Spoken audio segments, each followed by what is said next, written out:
It's the winter of 1976.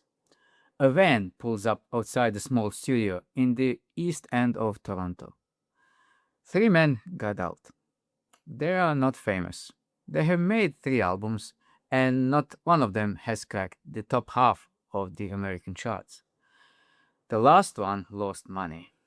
Their record label has already decided that they are a write-off.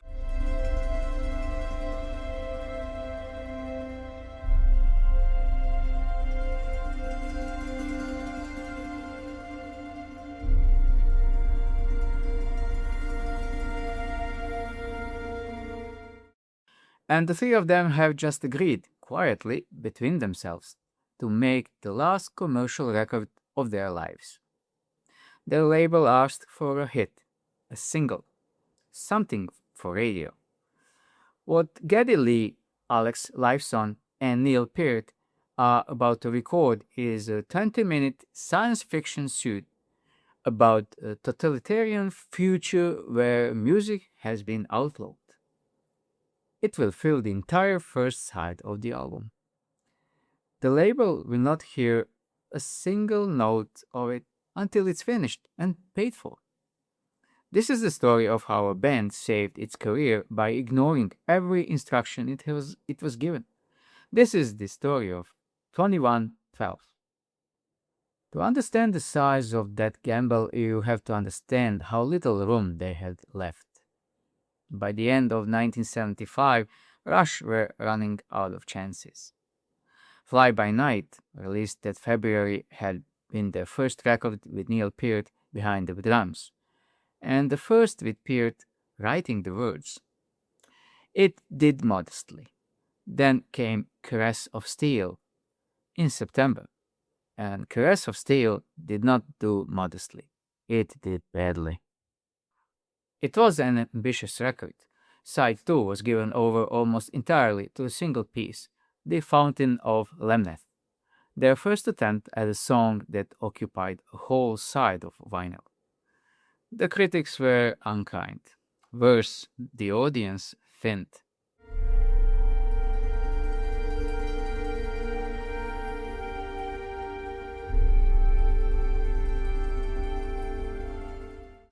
Halls that had been filling were emptying. The band themselves later gave the tour a nickname that tells you everything about the mood.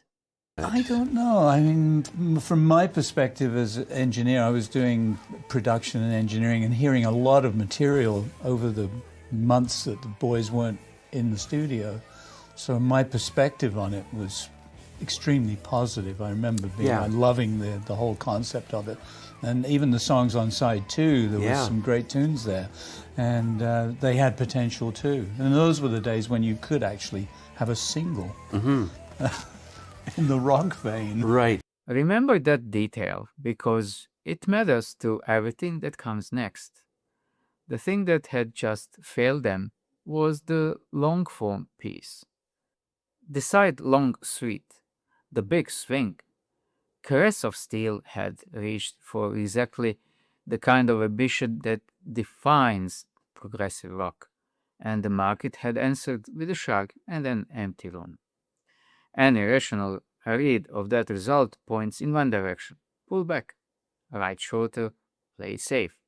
That was the lesson the numbers were teaching, and the label had simply put the lesson into words.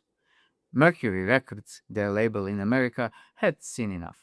3 albums, no breakthrough, declining sales, a band drifting further from anything resembling a single.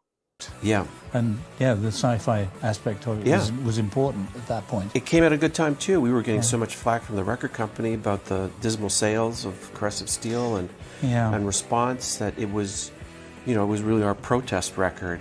And this was about, our hero fighting against the man. Yeah, that's true. That was the whole story. So I wasn't The conversation inside the label was no longer about how to break Rush. It was about whether to keep them at all.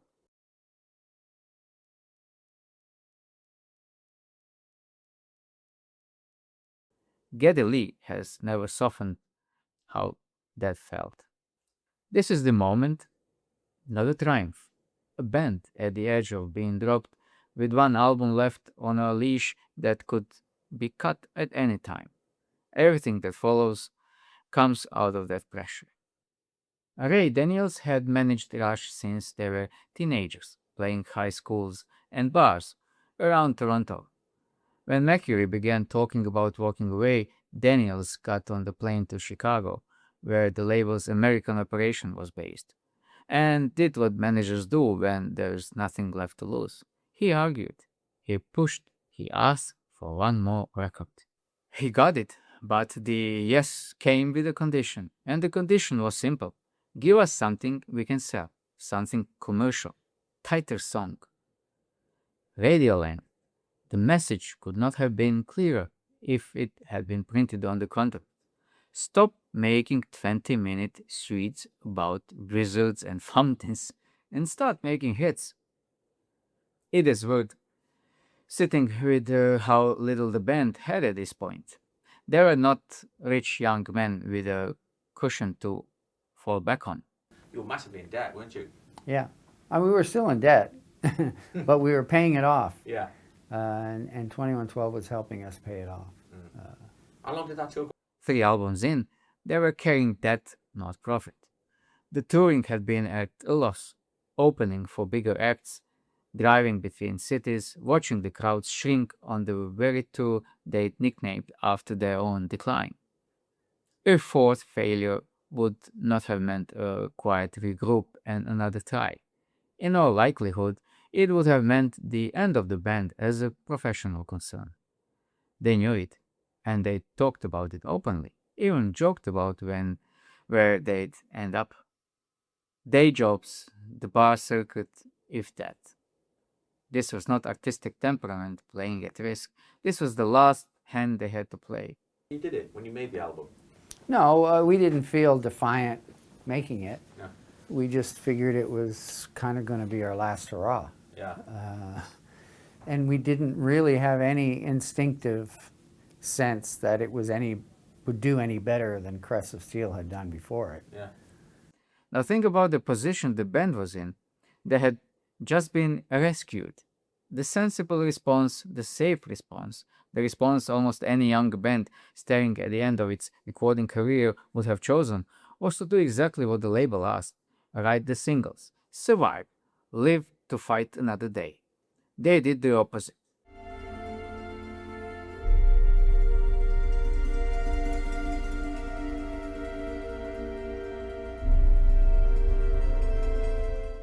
And decades later, Geddy Lee described this decision in the bluntest terms he had.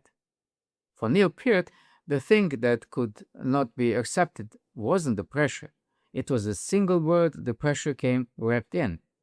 I felt this great sense of injustice, that this mass was coming down on us and telling us to compromise. And compromise was the word that I couldn't deal with. I grew up a child of the 60s, and I was a strong individualist and believed in the sanctity of you should be able to do what you want to do, you know, without hurting anyone. When I realized that Peart, Lee, and Lifeson arrived at a decision that on paper looks close to suicidal. If this was going to be the record that got them dropped, it would at least be a record they believed in. we got angry and thought, okay, if this is our last shot, we're going to give it everything and we're going to do it our way. So we went into the studio to try to perfect that whole sidelong thing one more time, and that's when the 2112 idea came up. They would not retreat into 3-minute songs they didn't want to write. They would double down on the exact thing the label had just told them to stop doing. Another side-long piece, bigger than the last one, more ambitious than the last one, the very approach they had failed them on Caress of Steel.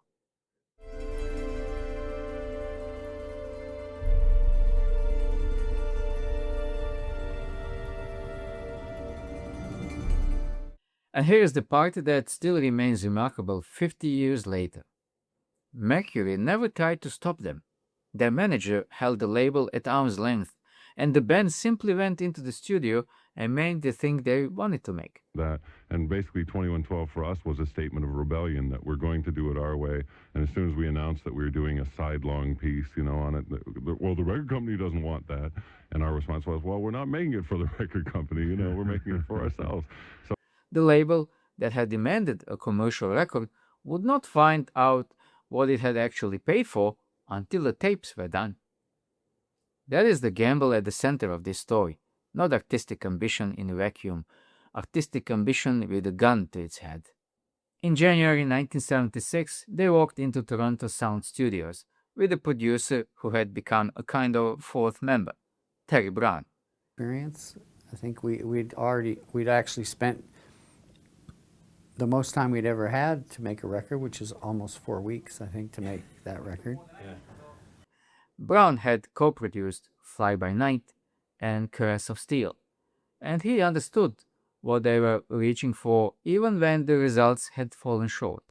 He also understood exactly where the band drew the line.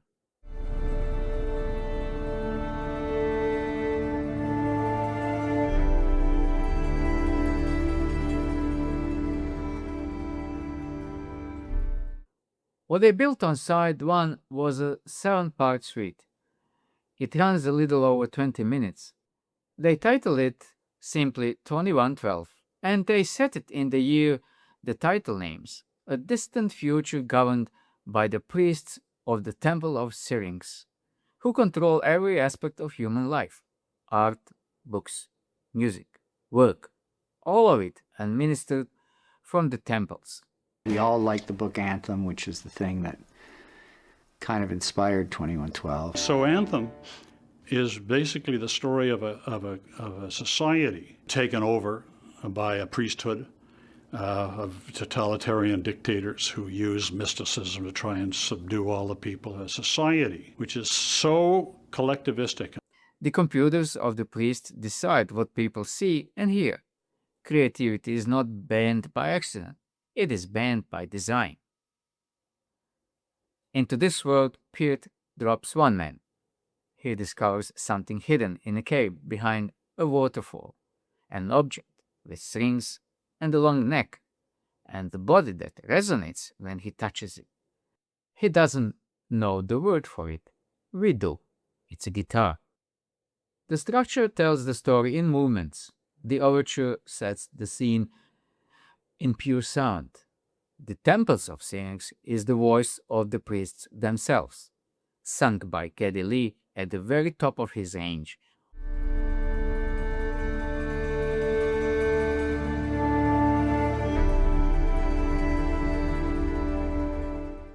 All called authority.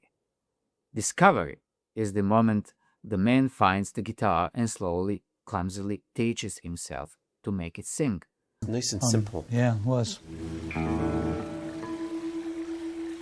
For Discovery, the idea was that the hero came across a guitar in a cave, a musical instrument. In our case, it was the guitar.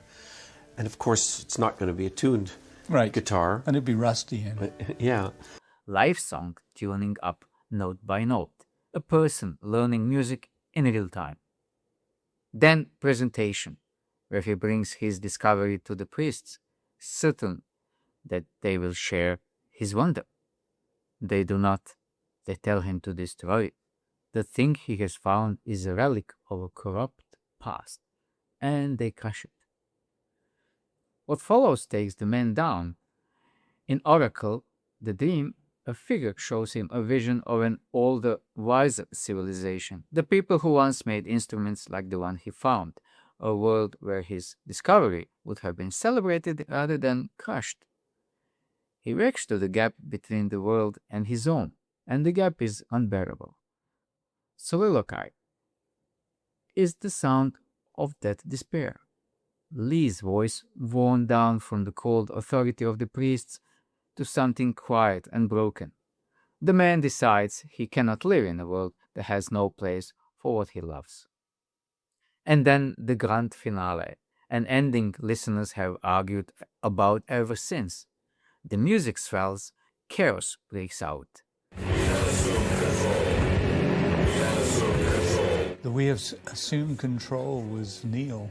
Yeah. Yeah, unmistakably Neil. Right. I'm surprised people ask about that. Yeah, because I don't think we really affected his voice or anything. We put something on it. But his voice was really that low. Exactly. He sounds like He's a priest. huge. A voice declares, Attention all planets of the Solar Federation, we have assumed control. And the suite slams shut. Who has assumed control? The priests, tightening their grip for good? Or the older, freer civilization from the dream, returning to overthrow them? The album does not tell you.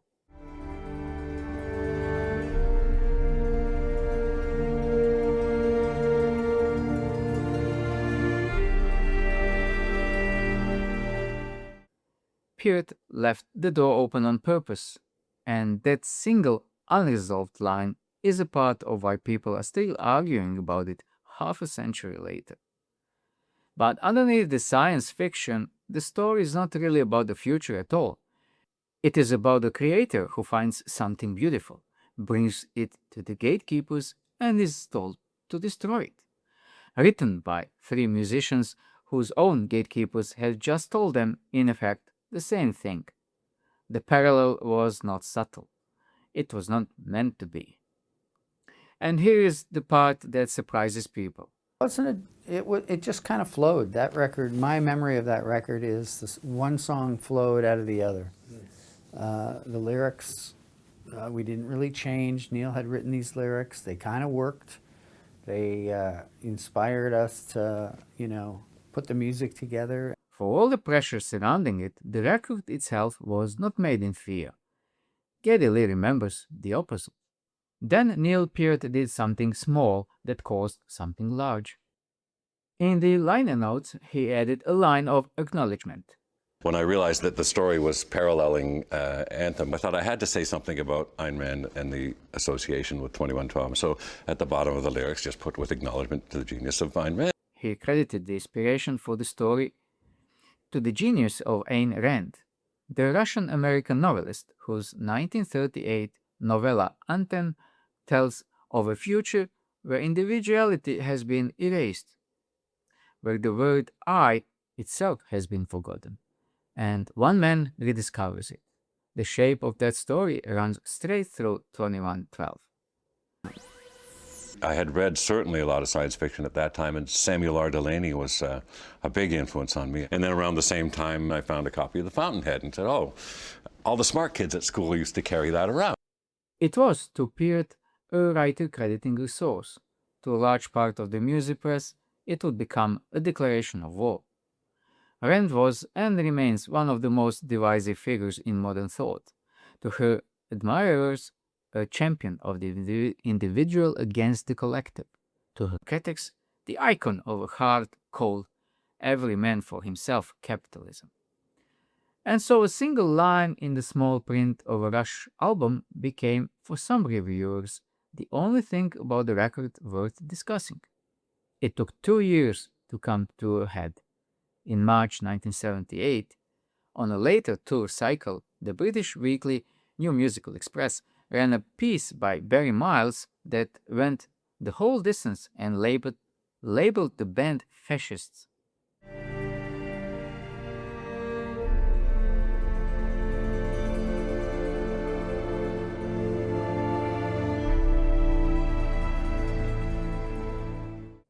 For Geddy Lee, whose own parents had survived Auschwitz, the charge wasn't just wrong, it was personal. It stung, and it followed them for years. But read the band's own account of it and different picture emerges. What drew them to Anthem was not economics, it was not politics, it was the single idea at the heart of it.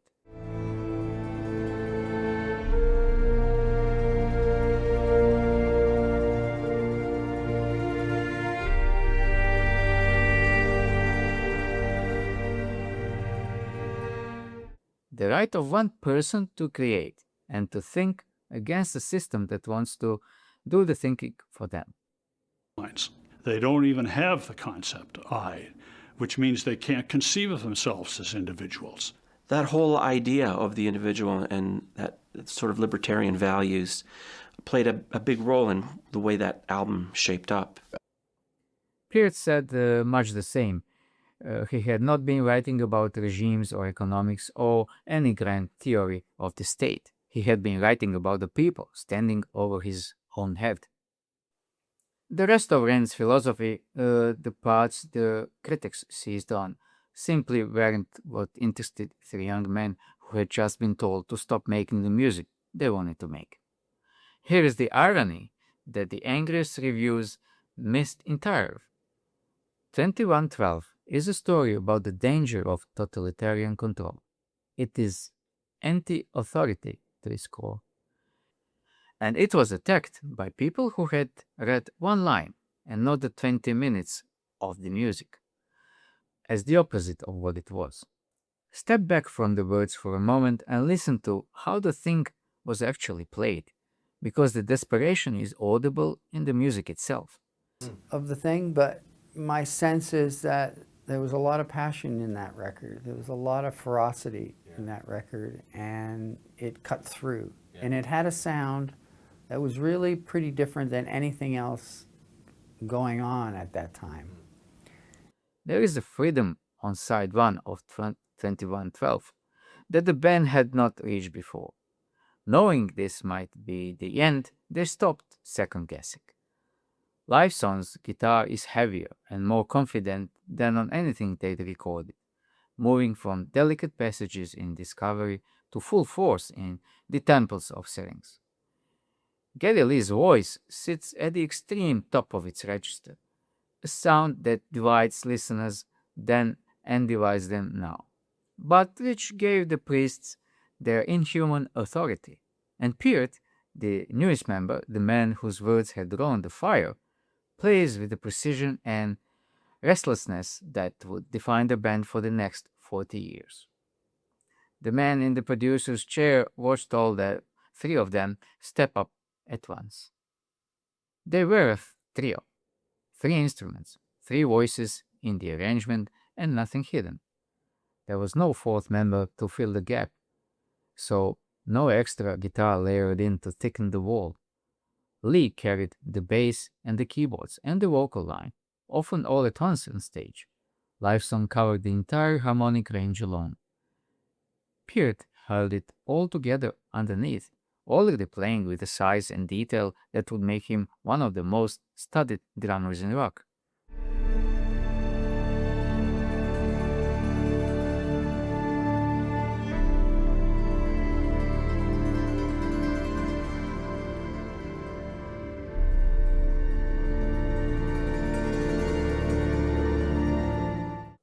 Whatever you hear on that record is the three of them in a room, building something far larger than three people should be able to build. And listen to how much of it is restrained rather than volume. The Temple of Syrinx hits hard, but Discovery is almost fragile.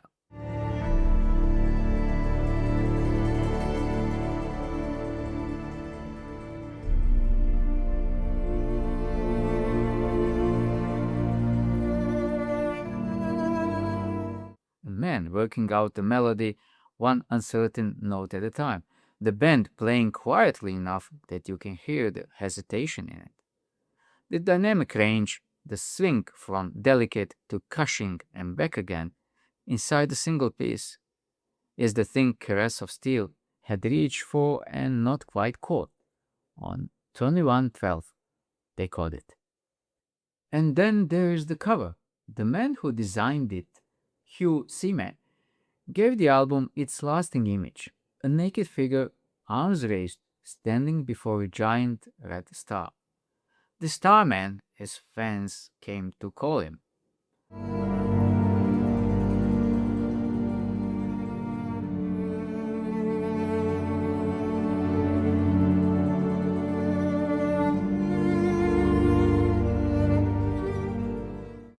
The red star was the emblem of the Solar Federation, the symbol of the controlling power in Peart's story, and the bare figure standing against it was the individual confronting the collective. It became one of the most recognizable images the band ever owned, eventually a logo on its own right.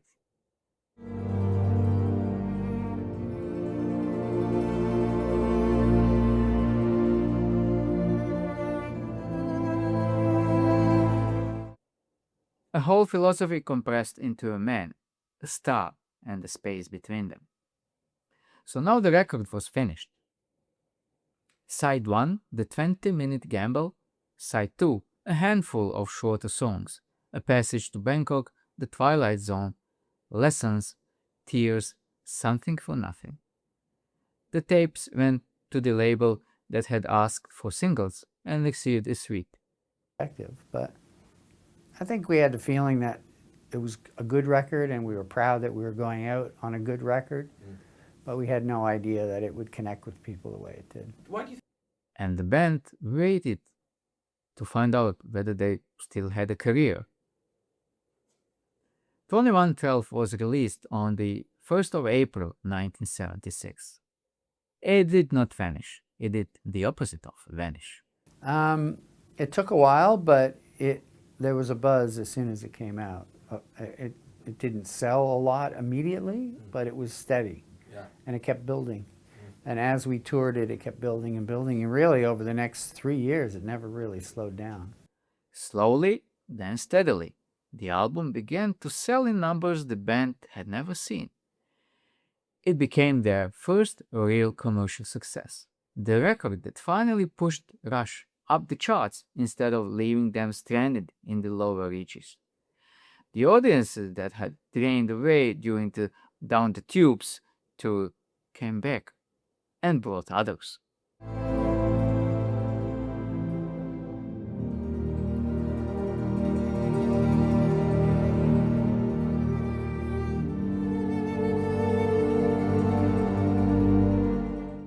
The suite the label had warned against became the centerpiece of the live show, the thing crowds were waiting for.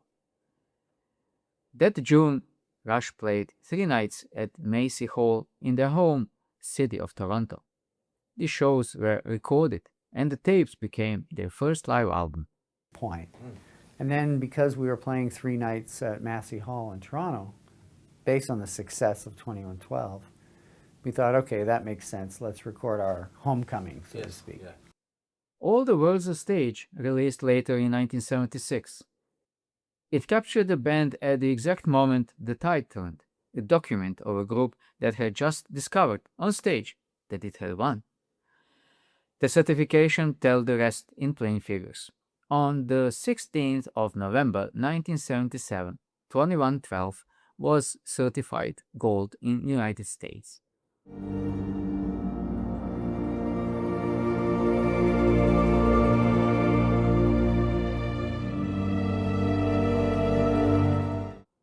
All the World's a Stage was certified gold on the very same day.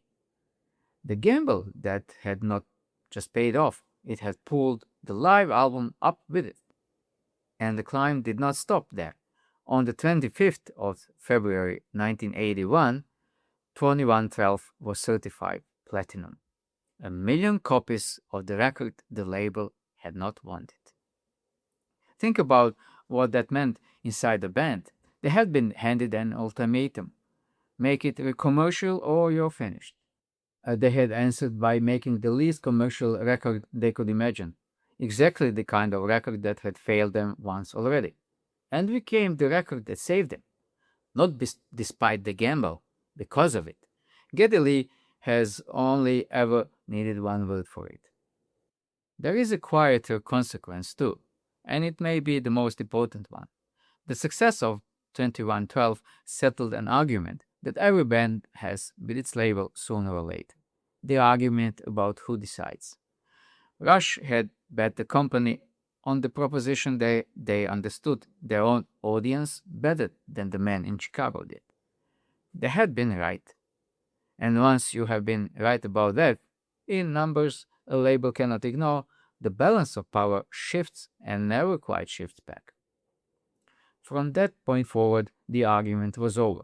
Rush had earned something most bands never get, the right to make the records they wanted to make, on their own terms, for the rest of their careers.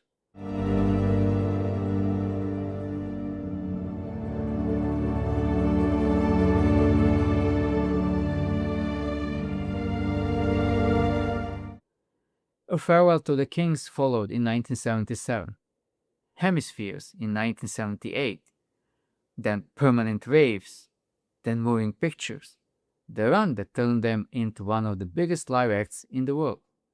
Every one of these records exists because of a decision made in the winter of 1976 by three men who chose conviction over caution at the exact moment caution would have been understandable.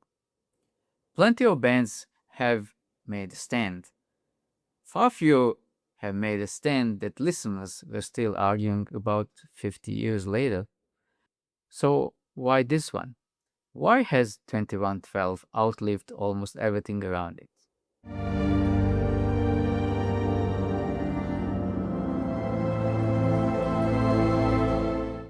Part of the answer is that the story refused to date.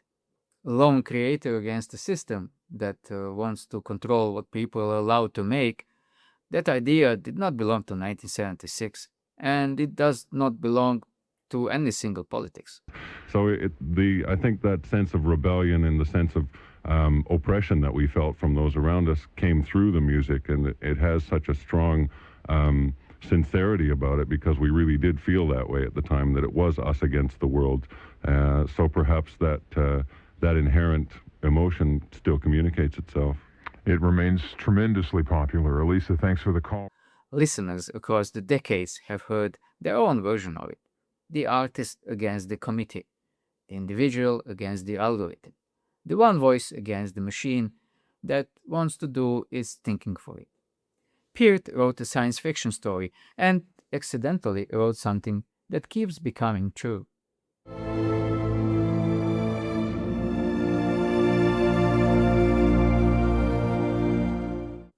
Part of it is that the music backs up the meaning. It would be one thing to make a grand statement about creative freedom on a weak record. 2112 is not a weak record. The playing is the sound of a band that had stopped holding back.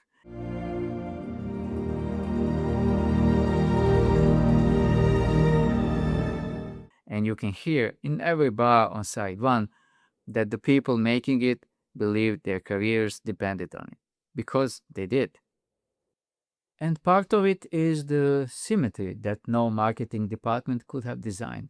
The album is about a man punished for making music the authorities did not approve of. It was made by a band warned to stop making music the authorities did not approve of. Art and life folded into each other so neatly that you almost cannot separate them.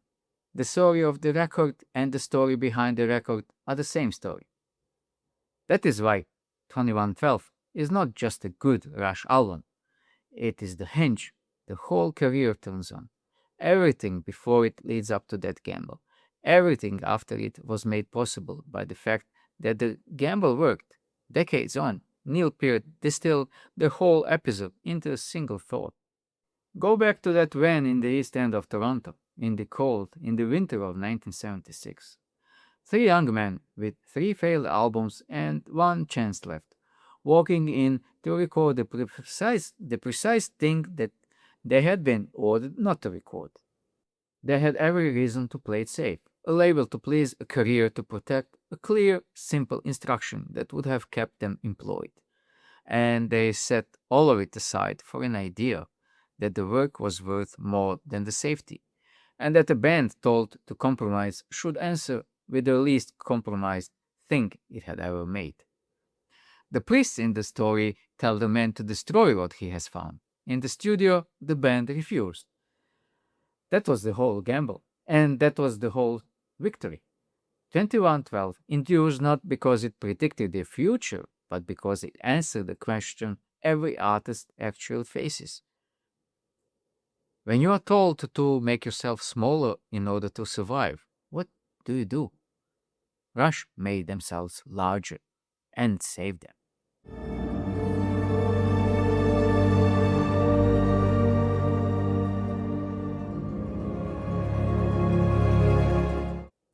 Thank you for watching this video. It's been a pleasure. Write in the comments what would you like to hear next, any special album, or write what you think about 2112. Is it really such a masterpiece, or is it... Thank you.